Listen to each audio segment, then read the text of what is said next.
Madam चो Playboy जो von को एक चैलेंज करती है कि अगर वो उसके हस्बैंड को वारिस देने वाली जो दूसरी औरत है उसे सेड्यूस कर प्रेग्नेंट कर दे तो मैडम चो जो वॉन को उसके साथ एक रात गुजारने का मौका देगी। Hello everyone and welcome back to my channel movies tribe. आज की इस कोरियन मूवी में सब कुछ है, drama, romance, plot, twist. Movie का नाम अनटोल्ड स्कैंडल। डायरेक्टर है ई.जे. योंग और IMDb रेटिंग 6.9 है। तो वीडियो को शुरू करते हैं, कहानी को एंजॉय कीजिए। और हाँ फ्रेंड्स, एक बात भी शेयर करनी है, यूट्यूब एनालिटिक्स में दिखा रहा है कि सिर्फ 2% लोगों ने ही सब्सक्राइब किया है और बाकी 98% नॉन सब्सक्राइबर्स हैं जो सिर्फ वीडियो देखते हैं पर सब्सक्राइब नहीं करते। सो प्लीज़ फ्रेंड, आपका सब्सक्राइब करना ज़रूरी है ताकि हमें मोटिवेशन मिले और लगातार ऐसे वीडियो से एंटरटेन करते रहें। जो वॉन एक हैंडसम पढ़ा लिखा नौजवान नोबल परिवार से जिसकी रुचि आर्ट्स में है। उसकी बीवी बहुत पहले मर चुकी है, लेकिन औरतों के लिए उसकी नीयत बहुत ख़राब होती है। वो कई औरतों से संबंध बना चुका है, पर उसका पहला प्यार उसके बड़े भाई की बीवी मैडम चो होती है, जो रिश्ते में कज़न भी है। मैडम चो बांझ होती है, जिस वजह से उसका हस्बैंड लॉर्ड यू दूसरी औरत लाने की बात कहता है जो उन्हें वंश पैदा करके देगी। ना चाहते हुए भी उसे ये फैसला मानना पड़ता है।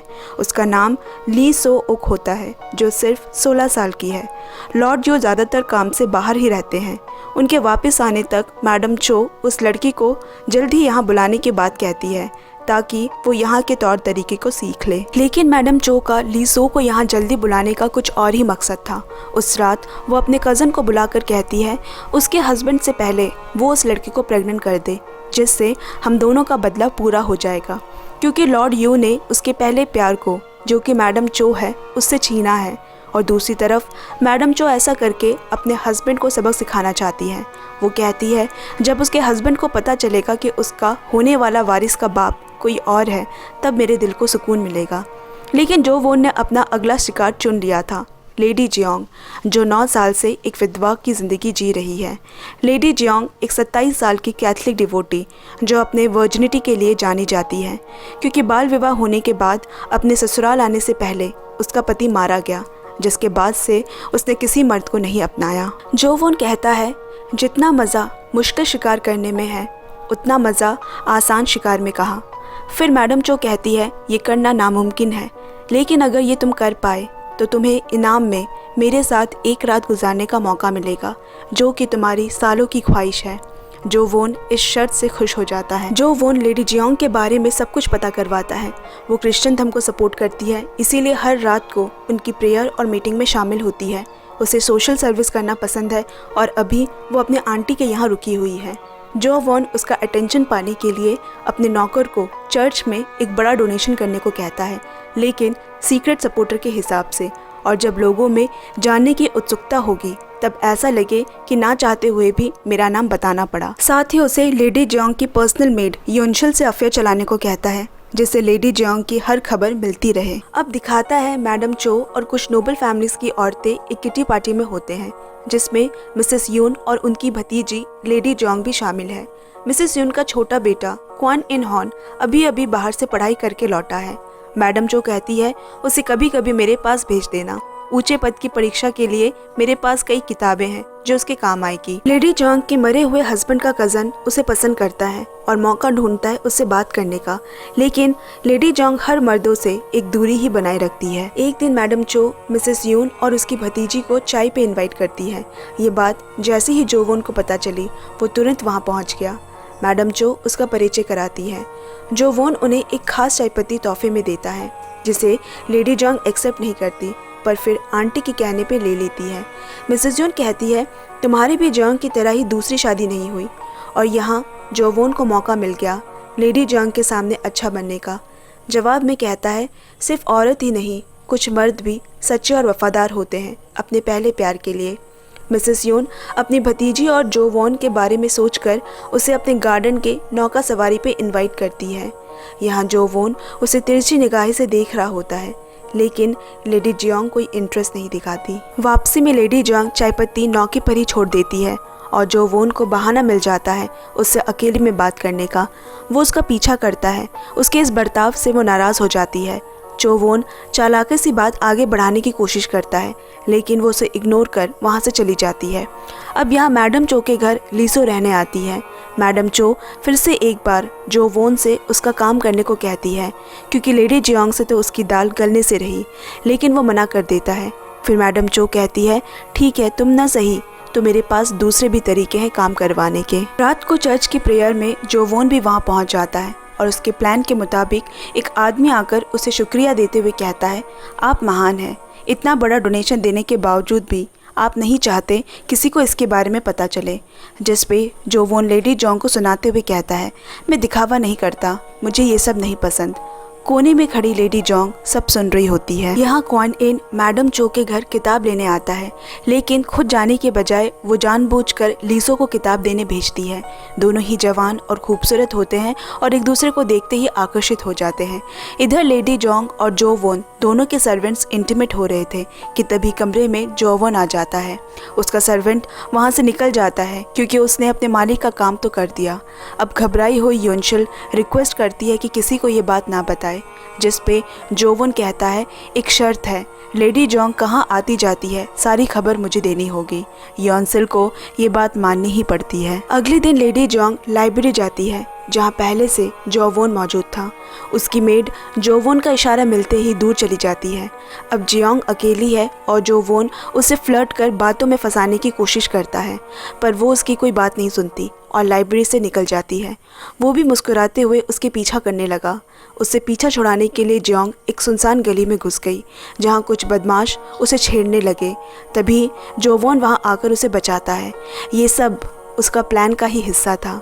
फिर वो उसे घर तक छोड़ने के लिए जाता है। अगले दिन वो लाइब्रेरी में अपनी हरकतों के लिए शर्मिंदा और माफ़ी से भरा एक खत लेडी जोंग को लिखता है।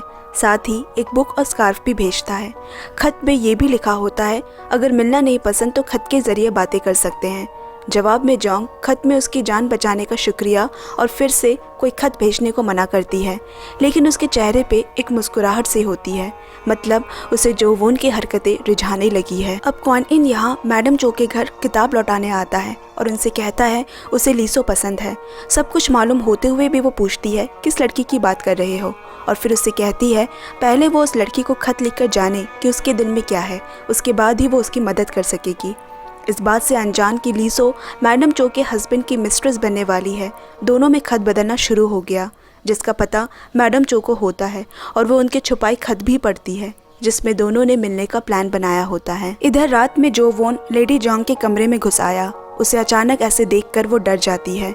जोवोन कहने लगा, ना तुम मिलना चाहती हो ना खत लिख रही हो, मुझे यूँ इस तरह आना ही पड़ा, और फिर अपने प्यार का इजहार करता है। जोंग कहती है अगर दोबारा ऐसी हरकत की तो वो अपनी माँ के घर चली जाएगी। जैसा कि प्लान हुआ था, क्वान इन और लीसो एक दूसरे से मिलते हैं, लेकिन इस बात से अनजान कि मैडम चो को सब पता है, दोनों पकड़े जाते हैं। मैडम चो को देख दोनों बहुत ही डर जाते हैं। वो यही तो चाहती थी, और तब वो उसे लीसो के मिस्ट्रेस की बात बताती है। साथ ही कहती है कि वो उन दोनों का साथ देगी और कोई रास्ता निकालेगी। अगली सुबह वो लीसो से भी नकली हमदर्दी जताते हुए कहती है ये बात राज ही रहेगी। जोवोन का सर्वेंट बताता है कि लेडी जोंग वापस अपने माँ के घर चली गई है। अब जब जोंग यहाँ नहीं है तो वो फिर से मैडम चो की कही बात पर गौर करता है और सुबह लीसो के पास जाकर कहता है उसे मैडम चो ने सब बताया है और क्वान इन बहुत नाराज़ है उससे। उसे एक अच्छा खत लिखकर क्वान इन को मनाना होगा जिसमें वो उसकी मदद करेगा, लेकिन ये जोवोन की चाल होती है उसे फंसाने का, और उससे संबंध बनाकर इसमें कामयाब भी हो जाता है। अगली सुबह मैडम चो लीसो से रात की बात पूछती है जो कि उसे पहले से पता है। कुछ देर छुपाने के बाद लीसो रोते हुए सब बता देती है। मैडम चो कहती है यही औरतों का नसीब है, प्यार किसी से, शादी किसी से और रात किसी और के साथ। डरो मत, किसी को कुछ पता नहीं चलेगा। अब जोवोन दोबारा अपने शिकार पे निकल पड़ा और लेडी जोंग के वहाँ पहुँचता है। इतनी दूर का सफ़र तय करने का मकसद यही था कि जोंग को लगे उसे सच्ची मोहब्बत है। वो उसके सामने इमोशनल बातें करता है और गुड बाय बोलकर चला जाता है। इधर जोंग को उसकी बातें सुनकर बुरा लगा और उसे आखिरी बार मिलने का सोचती है। यहाँ जोवोन ने अपनी दाव चल दी है। उसे यकीन था कि वो ज़रूर मिलने आएगी और वो मिलने आई। उसके बाद जोवोन ने मौका पाकर उसे किस कर लिया। इतने सालों से जो जोंग का सब्र का बांध था वो टूट गया। कांपते हुए वो नीचे बैठ गई और रोने लगी। लेकिन हैरत की बात, उसे ऐसे देख जोवोन को अपने ही एहसास समझ नहीं आए और उसे वहाँ से जाने को कह दिया। अगले दिन वो मैडम चो को खत लिखता है। वो शर्त जीतने वाला है और अपना इनाम लेने जल्द ही वापस आएगा। इधर लेडी जोंग अपने आंटी के सामने इस दबे हुए एहसास का बाहर आ जाने से रोने लगती है और कहती है मैं इसे और दबाकर नहीं रख सकती, और आखिर जोवोन के सामने खुद को सौंप ही देती है। कैसे जोंग के साथ 10 दिन गुजर गए जोवोन को पता ही नहीं चला। जोंग उससे शादी करने को कहती है। वापसी के वक्त जोवोन का नौकर कहता है आप बदल गए हैं, पर तब भी वो अपनी फीलिंग्स समझ नहीं पाता। यहाँ वो मैडम चो के दरवाजे अपना इनाम लेने पहुँचा, लेकिन उसे मैडम का खत दिया गया जिसमें ये लिखा होता है कि उसका इससे पहले कभी इतने दिन एक ही औरत में मन नहीं लगा। मतलब बात कुछ और है, कहीं उसे लेडी जियोंग से प्यार तो नहीं हो गया और अब उसे ये इनाम नहीं मिल सकता। शाम को जोवोन को उसकी मेट से पता चलता है कि मैडम चो के घर किसी बड़े ऑफिसर का आना जाना हो रहा है जो कैथलिक चर्च के खिलाफ कोई प्लानिंग कर रहे हैं, और ये भी सुना गया कि उसी कैथलिक ग्रुप की मेंबर लेडी जियोंग का किसी के साथ अफेयर चल रहा है। दरअसल मैडम चो जलन से ये सब करती है। सबके सामने ये बात लाकर वो जियोंग की बदनामी करना चाहती है। ये सारी बातें सुनकर जोवोन मैडम चो से कहता है उसने जैसा चाहा था कि लीसो प्रेग्नेंट हो जाए वैसा ही हुआ। वो जियोंग के साथ ऐसा ना करे और उसे उसके हाल पे छोड़ दे। फिर मैडम चो कहती है तुम्हें क्यों बुरा लग रहा है, पूरी ज़िंदगी तुमने मुझे पाना चाहा, लेकिन अब तुम्हें उस विधवा से हमदर्दी है, पर अगर तुम यही चाहते हो तो तुम्हें उससे दूर जाना होगा। जोवोन के पास जियोंग को बेइज्जत होने से बचाने का और कोई रास्ता नहीं था। जब जियोंग जोवोन से मिलने आई और उसे किसी और औरत के साथ बैठा देख उसका दिल टूट जाता है। वो उससे कहता है कि वो आगे और कोई उम्मीद ना रखे, वो उसके लिए बस एक खेल थी जो अब ख़त्म हो चुका है। ऐसी बातें सुन जियोंग को बहुत दुख पहुंचता है और वहां से चली जाती है। यहाँ जोवोन और मैडम चो दोनों साथ होते हैं। मैडम चो जियोंग का मजाक उड़ाते हुए कहती है जियोंग अपने गांव चली गई है जहां वो प्लेग से पीड़ित मरीजों की देखभाल कर रही है, यही वो डिज़र्व करती है। और वो इस बात से भी बहुत खुश होती है कि जब उसके हस्बैंड को लीसो के प्रेग्नेंट के बारे में पता चलेगा कितना मज़ा आएगा। उसके बाद मैडम चो तुम्हें तुम्हारा इनाम दूंगी कहकर इंटीमेट होने लगी, पर जोवोन ने उसे रोक दिया और कहने लगा मुझे लगा था कि मैं तुम्हें जानता हूँ, पर मैं गलत था। तुम्हें सिर्फ जीतना और छीनना आता है, तुम किसी की नहीं हो सकती। मैं जियोंग के पास वापस जा रहा हूँ। वो लेडी जियोंग को एक खत भिजवाता है, पर जियोंग खत लेने से इनकार कर देती है। उसकी भी तबीयत खराब होने लगती है। यहाँ मैडम को जोवोन का ठुकराया जाना सहन नहीं होता और इसका बदला लेती है। वो लीसो के नाम से क्वन इन को एक खत भेजती है जिसमें लिखा होता है जोवोन ने धोखे से उसका इस्तेमाल किया। हाल ही में उसे ये पता चला है कि उसका लेडी जियोंग के साथ भी अफेयर चल रहा था और मेरे पेट में उसका बच्चा है।